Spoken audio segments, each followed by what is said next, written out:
Good morning, righteous people. Sorry I cut yesterday's video short. Oh man, you know there are going to be setbacks. It was a hard one though. I put a lot of hours and a lot of sweat equity into the she shed. I made a damn stupid mistake. Oh, I'll show you the picture of what it looked like when I should have called it a day at about 6:30 in the evening.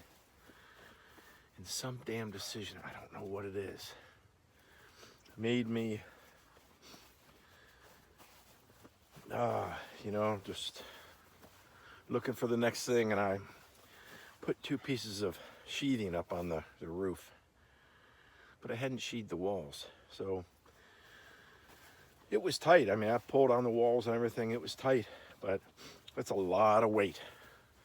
And the other thing I did was I took down the braces.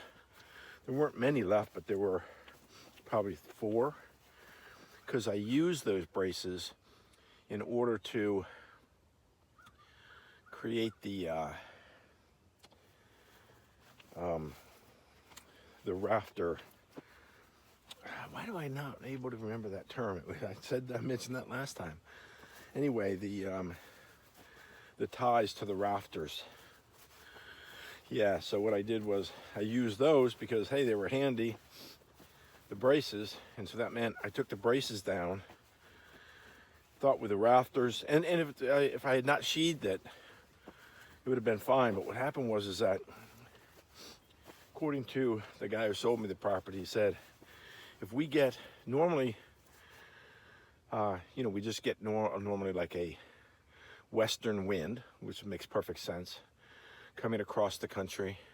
Sometimes a southwest wind, those are fine.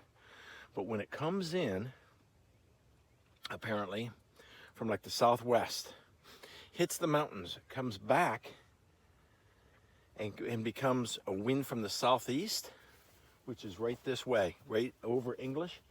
It comes over English in a hurry.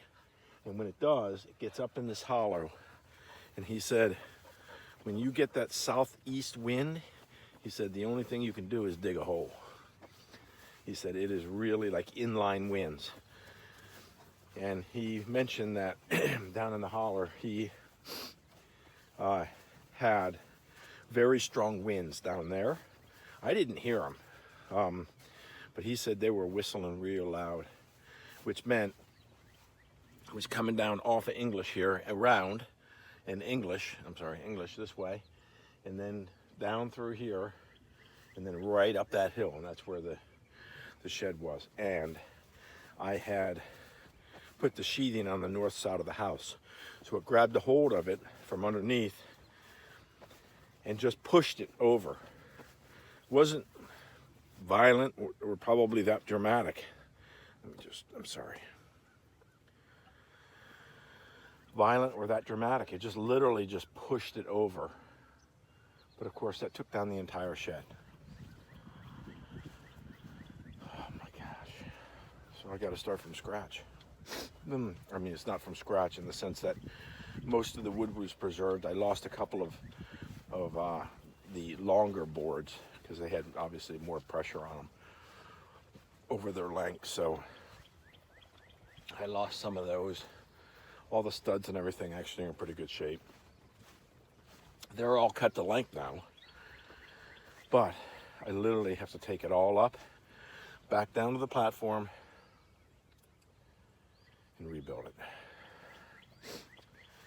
I just can't even tell you how devastated I was yesterday, so that's why I didn't do much of a video. Oh man, it was just no good deed shall go unpunished. So I just cleaned up some of the big things yesterday, brought all the rafters. They were all fine because it just kind of laid right down on top.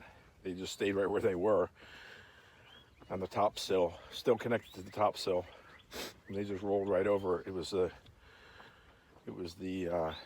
studs that just sort of took the heat, the weight and everything. Okay, so that is that.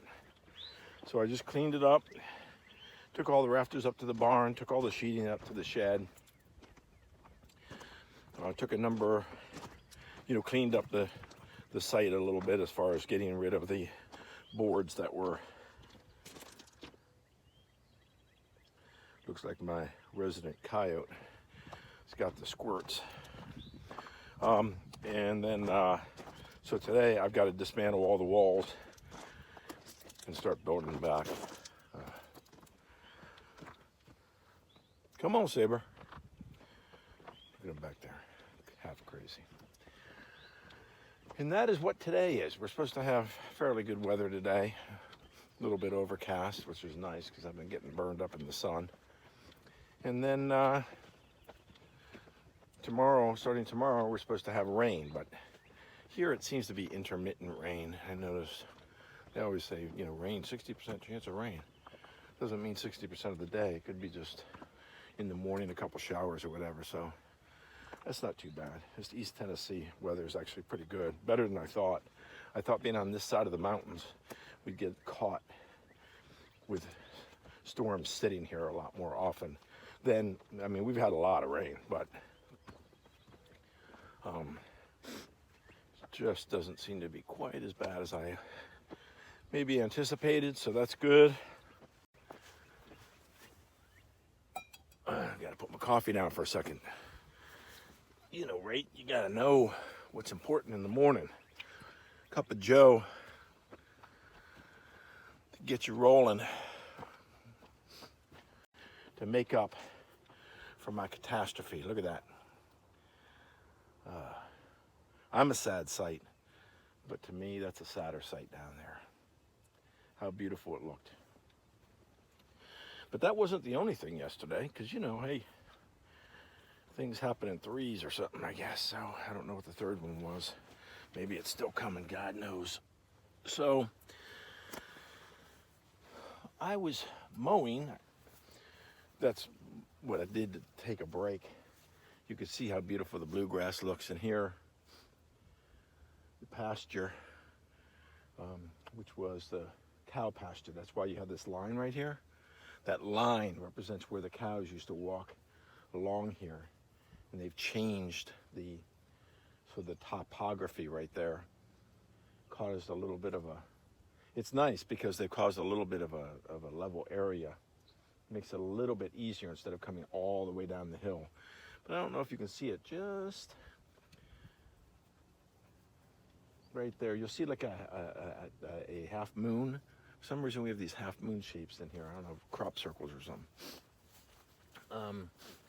But just coming into the edge of that, you're going to see a dark brown line. That dark brown line is loss of traction on the zero-turn mower.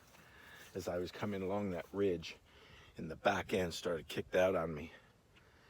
You can't really tell, but on the top, you can see where there were two tires sort of sliding, and then where I changed and I had to turn into it so it doesn't flip over, I came down almost straight down the hill, jumped that little cow path down into this ravine to right there in the corner. Fortunately, once again, I was caught by some small saplings.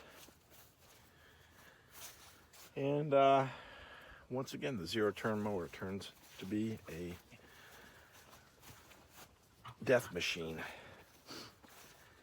I guess the only option with this property is to get knobby tires. I may have to get chains too, but super knobby tires. I don't care if it tears up the grass. This grass apparently is very healthy from all the cow poop, and it grows quite comfortably. So anyway, yeah, that's a big chore. I mean, most of the homesteads, if you want to call it that, farms, I don't know if they have so much cut grass like the lawn, but I've literally got, I think Keith said it was about 16 acres of cut grass here. 16 acres. I don't know, some of that I'm gonna have to let grow up because I just can't do it. I'm obviously gonna have to get a tractor, dually, so that I can get with a bush hog. But that's really slow, takes many more hours. And so today I just want you to sort of see, this is what I'm dealing with. The entire shed just fell in this direction. You can see where it took down the ladder scaffolding. Just all, but it didn't break up the boards much. But I've got to take all the nails out, start from scratch, reset. Sorry, the allergies are really bad, as obviously in the springtime. Oh. So that is what I face on this day. And I was terribly disappointed yesterday, but today I'm just gonna have to be focused and start reassembling, just the way it is. And we will get a move on, quit crying about it.